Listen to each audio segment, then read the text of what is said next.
ये आधा पार्ट छिनने पर इतने दुखी हो रहे हैं, तो क्या इसका मतलब है कि उसमें कुछ लोगों के हस्ताक्षर भी हैं?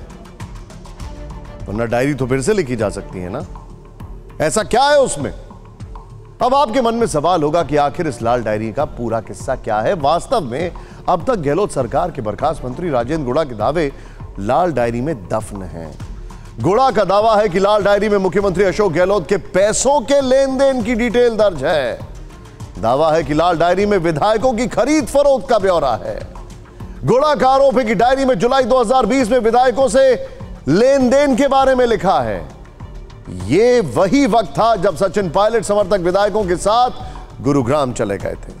गुड़ा आरोप लगा रहे हैं कि डायरी में विधानसभा में फ्लो टेस्ट पास करवाने के लिए बीजेपी विधायकों की खरीद फरोख्त का हिसाब है।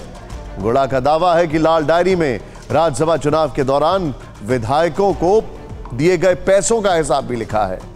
दावा है कि डायरी में मुख्यमंत्री गहलोत के बेटे वैभव गहलोत को राजस्थान क्रिकेट एकेडमी यानी आरसी अध्यक्ष पद पर चुनाव जिताने के लिए किन किन लोगों को कितना पैसा दिया, यह डिटेलिंग है जो लाल डायरी राजेंद्र गुड़ा दिखा रहे हैं।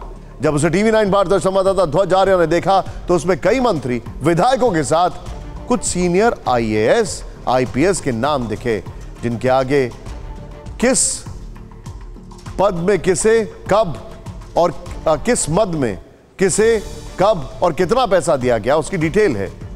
हालांकि राजेंद्र गुड़ा ने लाल डायरी की कॉपी देने से मना कर दिया। गुड़ा कह रहे हैं कि समय आने पर इसका खुलासा किया जाएगा। गुड़ा का कहना है कि अगर यह डायरी सामने आ गई तो मुख्यमंत्री अशोक गहलोत जेल जाएंगे। मुख्यमंत्री गहलोत पर आरोप उन्हीं के पूर्व मंत्री ने लगाए हैं, विधायक कांग्रेस का है। इसीलिए बीजेपी को बैठे बिठाए गहलोत और कांग्रेस पर अटैक करने का मौका मिल गया। इस मामले पर कैसे राजनीति हो रही है यह भी आपको देखना चाहिए।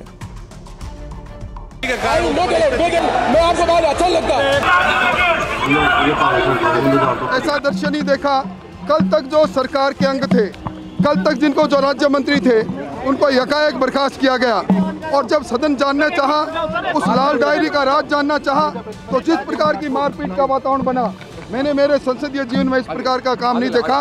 विरोध इस बात का था कि सारी की सारी जो ये लाल डायरी वाला किस्सा बताया जा रहा है, ये भारतीय जनता पार्टी के साथ मिलकर के ये षड्यंत्र रचा गया है।